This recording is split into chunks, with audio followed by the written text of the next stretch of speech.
ಮುಖ್ಯವಾಗಿ ನಾನು ನಿಮ್ಮಲ್ಲಿ ಒಂದೇ ಒಂದು ಮಾತು ಹೇಳಬೇಕು ಅಂದ್ರೆ, ನಾರಾ ಪತ್ರಿಕೆ ಮೀಡಿಯಾ ಸ್ಟೇಟ್ಮೆಂಟ್ಗಳನ್ನ ಬೆಳಿಗ್ಗೆ ನೋಡಿದೆ, ರಾತ್ರಿ 3 ಗಂಟೆ ತನಕ ನೋಡ್ಲಿಕ್ಕೆ ಆಗಲಿಲ್ಲ. ನಾನು ಲಂಡನ್ ನಲ್ಲಿ ಓದಿದೆ, 65 ವರ್ಷ ವಯಸ್ಸು, ನನಗಿನ್ನ 59 ವರ್ಷ ವಯಸ್ಸು, 6 ವರ್ಷ ಜಾಸ್ತಿ ಮಾಡಿದ್ರೆ ಹೆಂಗೆ ಹೋಗ್ತೀವಿ. ಅವನು ನನ್ಗೆ ಬರೀ 33 ಅಂತ ಹೇಳ್ತಿದ್ದು, ಒಂದು 37 ಒಂದು ವಯಸ್ಸು, ರೆಕಾರ್ಡ್ಸ್ ಎಲ್ಲ ಇರುತ್ತೆ. ಅವ್ರ ಅಪ್ಪನಿಗೆ 75 ವರ್ಷ ವಯಸ್ಸು. ಶ್ರೀರಾಮುಲು ಹೇಳಿದಾಗೆ ಎಲ್ಲಿ ಓದಿದಿ ಅನ್ನೋದು ಮುಖ್ಯ ಅಲ್ಲ, ಯಾವ ಮನುಷ್ಯನ ಹೊಟ್ಟೆಯಲ್ಲಿ ಹುಟ್ಟಿದಿ, ಎಲ್ಲಿಂದ ನಿನ್ನ ಸಂಸ್ಕಾರ ಕಲಿತಿ, ಹೇಗೆ ಬೆಳೆದಿದ್ದಿ ಅನ್ನೋದು ಮುಖ್ಯ. ಅವರ ತಂದೆ ಬಳ್ಳಾರಿಯಲ್ಲಿ ಈ ಕ್ರಿಮಿನಲ್ ಚಟುವಟಿಕೆಗಳನ್ನ ಪ್ರೋತ್ಸಾಹ ಮಾಡೋದ್ರಲ್ಲಿ ಬಹಳ ದೊಡ್ಡ ವ್ಯಕ್ತಿ ಅನ್ನೋದು ನಮ್ಮ ಹಿರಿಯ ಪತ್ರಕರ್ತರು ಇಲ್ಲಿ ಬಳ್ಳಾರಿ ನಮ್ಮ ಅಮೂಲ್ದವ್ರು ಎಲ್ಲರೂ ಹೇಳಿದ್ರೆ ತಮಗೆಲ್ಲ ಕೂಡ ಗೊತ್ತಿರುವಂತ ಒಂದು ವಿಚಾರ.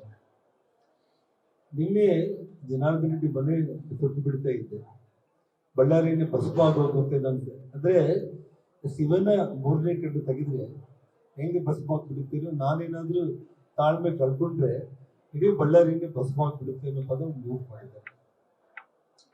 ಅಂದ್ರೆ ಅವನ ಮೂರ್ಖತನ, ಅವನ ಸಂಸ್ಕಾರ, ಅವನಿಗಿರುವಂತಹ ಸಂಸ್ಕೃತಿ ಏನನ್ನೋದು ನಿನ್ನೆ ಎತ್ತು ತೋರಿಸ್ತಾ ಇರುವಂತ ಒಂದು ವಿಷಯ.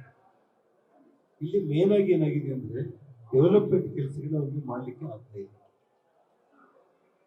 ಇವತ್ತು KMRCL ಫಂಡ್ ಕೂಡ ಸದುಪಯೋಗ ಮಾಡ್ಕೊಳ್ಳೋದಕ್ಕೆ ಇವರ ಚಟುವಟಿಕೆಗಳನ್ನು ನೋಡಿ ಅಪನಂಬಿಕೆಯಿಂದ ನ್ಯಾಯಮೂರ್ತಿಗಳು ಕೂಡ ಇವರಿಗೆ ಹಣ ಬಿಡುಗಡೆ ಮಾಡದೇ ಇರುವಂತ ಒಂದು ಸ್ಥಿತಿ. ಡೆವಲಪ್ಮೆಂಟ್ ಆಗ್ತಾ ಇಲ್ಲ, ಇರೋ ಸರ್ಕಲ್ಗಳನ್ನ ಬೆಳೆಸುವಂಥದ್ದು. ಇವತ್ತು SP ಸರ್ಕಲ್ ಬಹಳ ಸುಂದರವಾಗಿದ್ದಿದೆ, ದೊಡ್ಡ ಟ್ರೈನ್ ಪೆಟ್ಟಿಗೆ ತರ ಮಾಡಿಬಿಟ್ಟು, ರಾಮುಲು ಅವರು ಹೇಳಿದಂಗೆ 25 ವರ್ಷಗಳ ಹಿಂದೆನೆ ವಾಲ್ಮೀಕಿ ಮೂರ್ತಿ ನಾವು ಅಲ್ಲಿ ಇಟ್ಟಿದ್ದೀವಿ, ವಾಲ್ಮೀಕಿ ಸರ್ಕಲ್ ಅಂತ ಮಾಡಿದ್ದೀವಿ, ವಾಲ್ಮೀಕಿ ಭವನ, ಸೆಂಟ್ರಲ್ ಏರ್ ಕಂಡೀಷನ್ ಭವನ ಕಟ್ಟಿದ್ದೀವಿ 8 ಕೋಟಿಯಲ್ಲಿ, 20 ಅಡಿ ವಾಲ್ಮೀಕಿ ಮೂರ್ತಿಯನ್ನು ಮಾಡಿದ್ದೀವಿ. ಸೊ ವಾಲ್ಮೀಕಿ ಮೂರ್ತಿ ಮಾಡೋದಕ್ಕೆ ನಿನ್ನೆ ಶ್ರೀರಾಮುಲು ಅವ್ರ ಹೆಸರು ಹೇಳಿದ್ರು ಕೂಡ ಅವನಿಗೆ ಧೈರ್ಯ ಇಲ್ಲದಂಗೆ, ಸೋನಿಯದಿಂದ ವಾಲ್ಮೀಕಿ ಹೆಸರು ಹೇಳ್ಕೊಂಡು ಮೇಲೆ ಬಂದಿರುವಂತ ನಾಯಕ ಅಂತ ಹೇಳಿ ಅವನು ಮಾತಾಡ್ತಾ ಇದ್ದ. ಇದ್ರೆ ಅವನ ಸಂಸ್ಕಾರ, ಅವನ ನಾಲ್ಗೆ ಏನಂತೇಳಿ ಗೊತ್ತಾಯ್ತು. ಮನೆ ಮುಂದೆ ಬಂದು, ನಾನು ನಿನ್ನೆ ಗಂಗಾವತಿಯಲ್ಲಿ ಚನ್ನಮಕ್ಕಳ ಜಾತ್ರೆ ಮುಗಿಸ್ಕೊಂಡು ನಾನು ನಮ್ಮ ಶ್ರೀಮತಿ ನಾವಿಲ್ಲಿ ಬರೋದ್ರೊಳಗಡೆ ಕಂಪ್ನಿ ದಾಟ್ತಾ ಇದ್ದೀನಿ. ಇಲ್ಲಿ ನಮ್ಮ ನಾಗರಾಜ್ ಅಂತೇಳಿ ಕೆಲಸ ಮಾಡೋ ಹುಡುಗ ಫೋನ್ ಮಾಡಿ, 40-50 ಮಂದಿ ಗನ್ಮ್ಯಾನ್ಗಳೆಲ್ಲ ಬಂದು, ಒಂದು 10 ಮಂದಿ ಗನ್ಮ್ಯಾನ್ಗಳು, ರೌಡಿಗಳು ಚೇರ್ಗಳು ಹಾಕೊಂಡು ಇಲ್ಲೇ ಬಾಟಲ್ ತಗೊಂಡು ಓಪನ್ ಕುಡಿತಾ ಇದ್ದಾರೆ. ಈ ವಿಷಯದಲ್ಲಿ ನನಗೆ ಕಾಲ್ ಮಾಡಿದ ತಕ್ಷಣ ನಾನು ಪೊಲೀಸರಿಗೆ ಇಂಟಿಮೇಷನ್ ಕೊಟ್ಟೆ, ಇಮಿಡಿಯೇಟ್ ಆಗಿ ಪೊಲೀಸರಿಗೆ ಇಂಟಿಮೇಷನ್ ಕೊಟ್ಟೆ. ಶ್ರೀರಾಮುಲು ಅವರಿಗೆ ಕಾಲ್ ಮಾಡಿದೆ. ನಾನು ಕರೆಕ್ಟಾಗಿ ಶ್ರೀರಾಮುಲು ರೆಡಿಯಾಗಿ ಬರೋದ್ರೊಳಗಡೆ ನಾನು ರೀಚ್ ಆಗ್ಬಿಟ್ಟಿದ್ದೆ. ಇಬ್ಬರು ಬಂದಿನ ಅಲ್ಲಿ ಹತ್ರ ಬರ್ತಾ ಇದ್ದೀವಿ. ಶ್ರೀರಾಮುಲು ಅವರು ನನ್ನ ಬಿಟ್ಟು ಅವನಿಗೆ ಬುದ್ಧಿವಾದ ಹೇಳೋದಕ್ಕಂತ ಹೋದ್ರು. ಈ ರೀತಿ ಮನೆ ಮುಂದೆ ಬಂದು ಜಗಳ ಮಾಡೋದು ಸರಿಯಲ್ಲ ಅಂತೇಳಿ. ಆದ್ರೂ ಕೂಡ ಅವನು ಕೇಳೋ ಪರಿಸ್ಥಿತಿಯಲ್ಲಿ ಇಲ್ಲ. ಅವನು ಸಿಕ್ಕಾಪಟ್ಟೆ ಅವನು ಕೂಗಾಡ್ತಾ ಇದ್ದ. ನೇರವಾಗಿ ನನ್ನ ಕಡೆ ಅಂದ್ರೆ ನಾನು ಗಾಡಿ ಸ್ಟಾಪ್ ಮಾಡಿದ ತಕ್ಷಣ ಜನಾರ್ದನ್ ರೆಡ್ಡಿ ಬಂದ್ರು ಅಂತ ಹೇಳಿ ಕೂಗಾಡ್ತಾ ಇದ್ದ. ನಮ್ಮ ಹುಡುಗರಿಗೆ ಹೋಗ್ತಾ ಇರ್ಬೋದು ಅಂತ ನಾನು ಅನ್ಕೊಂಡೆ. ಆದ್ರೆ ಅವ್ರಿಗೆ ಎಚ್ಚರಿಕೆ ಕೊಟ್ಟಿದ್ದಾರೆ, ಜನಾರ್ದನ್ ರೆಡ್ಡಿ ಬಂದ ಅಂದ ತಕ್ಷಣ ಫೈರಿಂಗ್ ಸ್ಟಾರ್ಟ್ ಮಾಡ್ಬೇಕು. ಆ ಫೈರಿಂಗ್ ವಿಡಿಯೋಗಳು ನಿಮ್ಮ ಹತ್ರನೇ ಇದೆ. ಕರೆಕ್ಟ್ ಆಗಿ ನಮ್ಮ ಕ್ಯಾಂಪ್ ಆಫೀಸರ್ ನಮ್ಮ ಮನೆ ಕಡೆ ಆ ಪ್ರೈವೇಟ್ ಗನ್ಮ್ಯಾನ್ಗಳೇನು ಟರ್ಬನ್ ಹಾಕೊಂಡು ಫೈರ್ ಮಾಡಿದ್ದಾರೆ ಅದೆಲ್ಲವೂ ಇದೆ. ನನ್ನ ಜೊತೆಯಲ್ಲಿ ಕೂಡ ಬುಲೆಟ್ ನಾನು ನಿನ್ನೆ ನಿಮಗೆ ಬೆಳೆದಲ್ಲಿ ತೋರಿಸಿದ್ದೀನಿ. ನಾನು ಇವಾಗ ಕಂಪ್ಲೇಂಟ್ ಕೊಡ್ತಾ ಇದ್ದೀನಿ. ವೈಯಕ್ತಿಕವಾಗಿ ನಾನೇ ಜೀವ ರಕ್ಷಣೆ ವಿಚಾರದಲ್ಲಿ ಬಳ್ಳಾರಿಯಲ್ಲಿ ಕಾನೂನು ಹದಗೆಟ್ಟಿರುವಂತ ಒಂದು ವಿಚಾರದಲ್ಲಿ ಇವತ್ತು ನಮ್ಮ ಇಡೀ ಹಿರಿಯ ನಾಯಕರು ದೆಹಲಿಯಿಂದ ಹಿಡಿದು ಇವತ್ತು ನಮ್ಮ ರಾಜ್ಯದ ಉಸ್ತುವಾರಿ ರಾಧಾಮೋಹನ್ ದಾಸ್ ಅವರು, ಮೊಬಿಲಿಟಿ ಸುಧಾಕರ್ ರೆಡ್ಡಿ ಅವರು, ವಿಜೇಂದ್ರ ಅವರು, ಅಶೋಕ್ ಅವರು, ಚಲುವಾದಿ ನಾರಾಯಣ ಸ್ವಾಮಿ ಅವರು ಎಲ್ಲರೂ ಕೂಡ ಮಾತಾಡಿದ್ದಾರೆ. ಮತ್ತೆ ಎಲ್ಲರೂ ಕೂಡ ಮಾಧ್ಯಮಗೋಷ್ಠಿ ಮಾಡಿ ನನ್ನ ಮತ್ತು ಇವತ್ತು ಸಿಟಿಂಗ್ ಹೈಕೋರ್ಟ್ ಜಡ್ಜ್ ಮೂಲಕ ಅಥವಾ CBI ಎಂಕ್ವೈರಿ ಮಾಡೋದಕ್ಕೆ ಇವತ್ತು ಒತ್ತಾಯ ಮಾಡೋದು ಮಾತ್ರ ಅಲ್ಲ, ಇದನ್ನ ಬಹಳ ಪಕ್ಷ ಗಂಭೀರವಾಗಿ ತಗೊಂಡು ಇದನ್ನ ಮುಂದೆ ಆ ಮಟ್ಟಕ್ಕೆ ಎಂಕ್ವೈರಿ ಆಗಿ ಸತ್ಯಾಂಶಗಳು ಇಡೀ ಜಗತ್ತಿಗೆ ತಿಳಿಯುವವರೆಗೂ ಕೂಡ ಇವತ್ತು ನಮ್ಮ ಹೋರಾಟ ಅನ್ನೋದಂತೂ ಯಾವುದೇ ಕಾರಣಕ್ಕೂ ಕೂಡ ನಿಲ್ಲಲ್ಲ. ನಿನ್ನೆ ಇನ್ನೂ ಒಂದು ಮುಖ್ಯವಾಗಿ ಹೇಳ್ಬೇಕು ಅಂತಂದ್ರೆ, ನನಗೆ ಯಾಕಂದ್ರೆ ವಾಯ್ಸ್ ಎಲ್ಲ ಇದಾಗಿರೋದು, ನಿನ್ನೆ ಪ್ರಮುಖವಾಗಿ ಘಟನೆ ಆಗ್ಲಿಕ್ಕೆ ಅವನ ಪರಿಸ್ಥಿತಿ ಏನಾಗಿದೆ ಅಂತಂದ್ರೆ, ಇಡೀ ಬಳ್ಳಾರಿಯಲ್ಲಿ ಹಾಡು ಹಗಲು ಬೆಳಿಗ್ಗೆ 6 ಗಂಟೆಗೆ ವಾಕಿಂಗ್ ಹೋಗಿರೋ ಒಬ್ಬ ಡಾಕ್ಟರ್ನ ಕಿಡ್ನಾಪ್ ಮಾಡ್ಕೊಂಡು ಹೋಗ್ಬಿಟ್ರು. ಒಬ್ಬ ದೊಡ್ಡ ಮಾರ್ವಾಡಿ ಕುಟುಂಬ, ಗ್ರಾನೈಟ್ ಬಿಸ್ನೆಸ್ ಮಾರ್ಬಲ್ ಬಿಸ್ನೆಸ್ ಮಾಡುವಂತವ್ರನ್ನ ಸಿಕ್ಕಾಪಟ್ಟೆ ಅಂಗಡಿಗೆ ತೂರಿ ಫ್ರೀಯಾಗಿ ಮಾರ್ಬಲ್ ಕೊಡ್ಬೇಕು, ಇಲ್ಲ ಅಂತಂದ್ರೆ ಹೊಡೆದಾಗ ಅವ್ರನ್ನ ಪೊಲೀಸ್ ಕಂಪ್ಲೇಂಟ್ ಕೊಡ್ಲಿಕ್ಕೆ ಸೋಮಶೇಖರ್ ಅವರು ಹೋಗಿ ಮನವೊಲಿಸಿದ್ರು ಕೂಡ ಅವ್ರು ಗಾಬರಿಯಾಗಿ ಊರೇ ಬಿಟ್ಟು ಹೋಗ್ಬಿಟ್ರು. ಅಹಮದಾಬಾದ್ಗೆ ಅವರು ಹೋಗ್ಬಿಟ್ಟಿದ್ದಾರೆ. ಜೊತೆಗೆ ಇಡೀ ಬಳ್ಳಾರಿ ನಗರದಲ್ಲಿ ಎಲ್ಲ ವಾರ್ಡ್ಗಳಲ್ಲಿ ಮಟ್ಕ ಬೀಟರ್ಸ್ ಅಂದ್ರೆ 2 ಗುಂಪುಗಳಿಂದ ಬರೆಯೋದಕ್ಕೆ ಕೊಟ್ಟಿದ್ದಾರೆ. ಮೊನ್ನೆ ಶ್ರೀರಾಮ್ಲು ಅವರು ಪ್ರೆಸ್ ಮೀಟ್ ಅಲ್ಲಿ ಹೇಳಿದಂಗೆ, ಹಿಂದೆ ಮುಂಬೈಯಿಂದ ಯಾವುದೋ ನಂಬರ್ ಬರ್ತಾ ಇತ್ತು ಅಂತ ಹೇಳಿ, ಇವತ್ತು ಇವನು ಎಮ್ಮೆಲ್ಲೆ ಇವನೇ ನಡೆಸ್ತಾ ಇದ್ದಾನೆ. ಮಟ್ಕ ಇವನೇ ಗ್ರೂಪ್ಗಳನ್ನ ತಯಾರು ಮಾಡಿದ್ದಾರೆ. ಪ್ರತಿ ವಾರ್ಡಲ್ಲಿ 2 ಮಟ್ಕ ಗುಂಪುಗಳು, ಗಾಂಜಾಗಳು. ನನಗೆ ನಿನ್ನೆ ಹೆಣ್ಮಕ್ಳು ಬಂದಿದ್ರು, ಹೇಳ್ತಾ ಇದ್ರು, ದೇವಿನಗರ ಬಕ್ಕಲಗುಡ್ಡ ಭಾಗದಲ್ಲಿ ಬೆಳಿಗ್ಗೆ 9 ಗಂಟೆಗೆ ಒಂದು ಸ್ಪಾಟ್ ಇದೆ, ಕರೆಕ್ಟಾಗಿ ಅಲ್ಲಿ ಗಾಂಜಾ ಮಾಡ್ತಾ ಇದ್ದಾರೆ. ಈ ರೀತಿ ಇಡೀ ಬಳ್ಳಾರಿಯಲ್ಲಿ ಒಂದು 10 ಕಡೆ ಬೆಳಿಗ್ಗೆ ಯಂಗ್ಸ್ಟರ್ಸ್ ಹೋಗ್ಬಿಟ್ಟು ಗಾಂಜಾ ತಗೊಳ್ಳುವಂತ ಕೆಲಸ ಆಗ್ತಾ ಇದೆ ಅಂತ ಹೇಳಿ ಹೇಳ್ತಾ ಇದ್ದಾರೆ. ನೋಡಿ, ನಾನು ಮತ್ತು ಶ್ರೀರಾಮುಲು ನಮ್ಮ ಸಹೋದರರು, ನಾವು ರಾಜಕೀಯ ಮಾಡಿರುವಂಥದ್ದು ಯಾವತ್ತು ಅಭಿವೃದ್ಧಿ ಪರವಾಗಿ.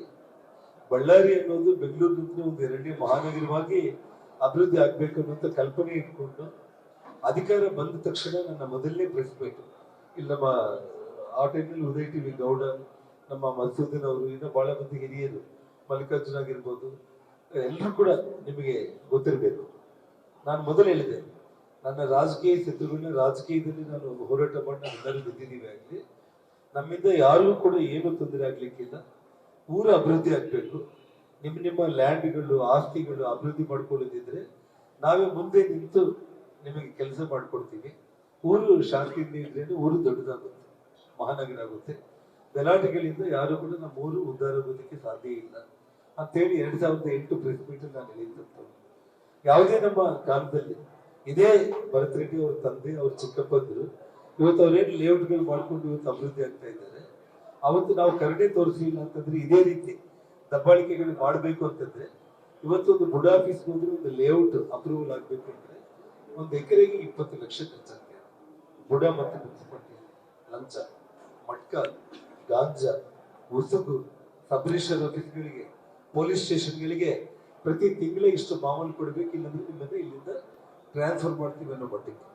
ಇವತ್ತು ಶೋಭಾರಾಣಿ ಒಬ್ಬ ಮಹಿಳೆ ಅಧಿಕಾರಿ SP ತುಂಬಾ ಖಡಕ್ಕಾಗಿ ಆ ಡಾಕ್ಟರ್ ಕಿಡ್ನಾಪ್ ಆದಾಗ ಸ್ವತಃ ಆಯಮ್ಮನೆ ಹೋಗಿ ಡಾಕ್ಟರ್ನ ಸೇವ್ ಮಾಡ್ಕೊಂಡು ಬಂದಿರೋಂಥ ಘಟನೆ ನಾವೆಲ್ಲರೂ ನೋಡಿದ್ದೀವಿ. ಅವ್ರಿಗೆ ಆಗ್ತಾ ಇಲ್ಲ, ಯಾಕಂದ್ರೆ ಕಾನೂನು ಪ್ರಕಾರ ನಾವು ಕೆಲಸ ಮಾಡ್ಲಿಕ್ಕೆ ಆಗದೆ ಇರುವಂತ ಈ ಊರಲ್ಲಿ ಸರ್ಕಾರ ಅವ್ರಿಗೆ ಸಪೋರ್ಟ್ ಇರೋ ಟೈಮ್ನಲ್ಲಿ ನಾವಿಲ್ಲಿ ಕೆಲಸ ಮಾಡ್ಲಿಕ್ಕೆ ಆಗ್ತಾ ಇಲ್ಲ ಅಂತ ಹೇಳ್ಬಿಟ್ಟು ವಾಲಂಟಿಯರ್ ಅವ್ರು ಬಳ್ಳಾರಿ ಬಿಟ್ಟು ಹೋಗ್ಬೇಕಂತ ಹೋಗಿದ್ದಾರೆ. ನಿನ್ನೆ ಅವರು ಪವನ್ ಅಂತ ಹೇಳಿ SP ಇನ್ನ ಬೆಳಿಗ್ಗೆ 11 ಅವರು ಚಾರ್ಜ್ ತಗೊಂಡಿದ್ದಾರೆ. ಇನ್ನು ಅಷ್ಟೋ ಇಷ್ಟು ತಾವು ಹೇಳಿದಂಗೆ ಪತ್ರಕರ್ತರು, ಪೊಲೀಸರು ಮನೆ ಮುಂದೆ ಬಂದು ನಾನು ಕಂಪ್ನಿಯಿಂದಾನೇ ಫೋನ್ ಮಾಡಿ ಈ ರೀತಿ ಮನೆ ಹತ್ರ ಬಂದು ಗಲಾಟೆ ಮಾಡ್ತಾ ಇದ್ದಾರೆ ಅಂದಿದ್ದಕ್ಕೆ ತಕ್ಷಣ ಪೊಲೀಸರು ಬಂದಿದ್ದಕ್ಕೆ ಅಟ್ಲೀಸ್ಟ್ ಮನೆ ಹತ್ರ ಒಂದು ಸೇಫ್ ಇದನ್ನೋದು ಆಯ್ತು. ಇಲ್ಲ ಅಂತಂದ್ರೆ ಅವ್ರು ಏನ್ ಮಾಡಿದ್ದಾರೆ, ಮಧ್ಯಾಹ್ನ 2 ಗಂಟೆಗೆ ಇಲ್ಲಿ ಬ್ಯಾನರ್ ತೆಗಿಲಿಕ್ಕೆ ಪ್ರಿನ್ಸಿಪಲ್ ಪೊಲೀಸ್ ಅವರು ಬಂದು ಮನೆ ಹತ್ರ ಗಲಾಟೆ ಮಾಡಬೇಡಿ ಅಂತ ಬ್ಯಾನರ್ ಹಾಕೋದು ಬೇಡ ಅಂತ ಹೇಳಿ 2 ಗಂಟೆಗೆ ಅವರೆಲ್ಲರನ್ನ ಕಳಿಸ್ಬಿಟ್ರು. ಆದ್ರೆ ರಾತ್ರಿ 7 ಗಂಟೆಗೆ ಮತ್ತೆ ಪ್ಲಾನ್ ಮಾಡ್ಕೊಂಡು 5 ಅವರ್ಸ್ ಒಳಗಡೆ ಎಲ್ಲ ಮನೆಗಳ ಮೇಲೆ ಕಲ್ಲುಗಳು, ಬೀರ್ ಬಾಟಲ್ಗಳು, ಪೆಟ್ರೋಲ್ ತುಂಬಿ ಎಲ್ಲ ರೆಡಿ ಮಾಡಿಕೊಂಡು ಕರೆಕ್ಟಾಗಿ ಮನೆ ಹತ್ರ, ನನ್ನ ಪ್ರೋಗ್ರಾಮ್ ಕೂಡ ಅವ್ರು ತಿಳ್ಕೊಂಡಿರ್ಬೋದು, ಗಂಗಾವತಿಯಿಂದ ನಾನು ಬರ್ತಾ ಇರುವಂತದ್ದಾಗಿರ್ಬೋದು. ಯಾಕಂದ್ರೆ ನಾನು ದಿನ ಬೆಳಿಗ್ಗೆ ಇದ್ರೆ 6 ಗಂಟೆಗೆಲ್ಲ ಮನೆ ಬಿಟ್ಟು ಗಂಗಾವತಿಗೆ ಹೋಗ್ತೀನಿ, ರಾತ್ರಿ ಮತ್ತೆ ವಾಪಸ್ ಮನೆಗೆ ಬರ್ತಾ ಇರ್ತೀನಿ ನಾನು. ಆ ಸಮಯದಲ್ಲಿ ಹೆಜ್ಜೆ ಹೆಜ್ಜೆಗೂ ಕೂಡ ಪ್ರತಿ ಹಳ್ಳಿಯಲ್ಲಿ ಕೂಡ ಅವನಿಗೆ ಪ್ರೋಗ್ರಾಮ್ ಗೊತ್ತಿರ್ಬೇಕಂತ ನನ್ಗೆ ಅನಿಸುತ್ತೆ. ಸಾವಿರಾರು ಮಂದಿನ ಸೇರಿಸಿ ರೆಡಿ ಮಾಡ್ಕೊಂಡಿದ್ದಾರೆ. ಶ್ರೀರಾಮುಲು ಅವ್ರಿಗೆ ಗೊತ್ತಿಲ್ಲ, ಏನೋ ಮನೆ ಹತ್ರ ಬಂದು ಗಲಾಟೆ ಮಾಡ್ತಿದ್ರು, ಹೋಗಿ ಅವ್ರಿಗೆ ಕಳ್ಸೋಣ ಅಂತ ಹೇಳಿ ಬಂದಿರುವಂಥದ್ದು. ಹಾಗಾಗಿ ಇವತ್ತು ಜನಾರ್ದನ್ ರೆಡ್ಡಿ ಅವ್ರ ಮನೆ ಮೇಲೆ ಹೋಗಿ ಅವ್ರನ್ನೇ ಹೆದರಿಸಿ ಮನೆ ತೂರಿ, ಮನೆ ಗಲಾಟೆ ಮಾಡಿ, ಆಫೀಸನ್ನ ಬಡಿದು ಅವ್ರ ಮನೆ ತೋರಿದೀವಿ ಅಂತಂದ್ರೆ ಇಡೀ ಬಳ್ಳಾರಿ ನಗರ ಎಲ್ಲ ವ್ಯಾಪಾರಸ್ಥರಿಂದ ಹಿಡಿದು ಎಲ್ಲರೂ ಭಯಭ್ರಾಂತರಾಗ್ಬಿಟ್ಟು ನಮ್ಮ ಹಿಡಿದಕ್ಕೆ ಬರಲಿ, ಇನ್ನಿರೋದು 2 ವರ್ಷ, 2 ವರ್ಷದಲ್ಲಿ ನಾನು ಅಡ್ಡದಿಡ್ಡಿಯಾಗಿ ದುಡಿಬೇಕು, ಗಾಬರಿ ಮಾಡಬೇಕು ಅನ್ನೋಂಥ ಒಂದು ಕೆಟ್ಟ ಯೋಚನೆಯಿಂದ ಒಂದು ಮತ್ತೆ ಜನಪ್ರೀತಿ ಕಳ್ಕೊತಾ ಇದೆ ಇಡೀ ಜಿಲ್ಲೆಯಲ್ಲಿ ಕಾಂಗ್ರೆಸ್ ಪಕ್ಷ. ವಿಶೇಷವಾಗಿ ಇವನು ಭರತ್ ಅವನೇನು ಜನಪ್ರೀತಿ ಕಳ್ಕೊತಾ ಇದ್ದಾನೆ. ಬರೋ ದಿನಗಳಲ್ಲಿ ಬಿಜೆಪಿ ಬರೋದು ಗ್ಯಾರಂಟಿ.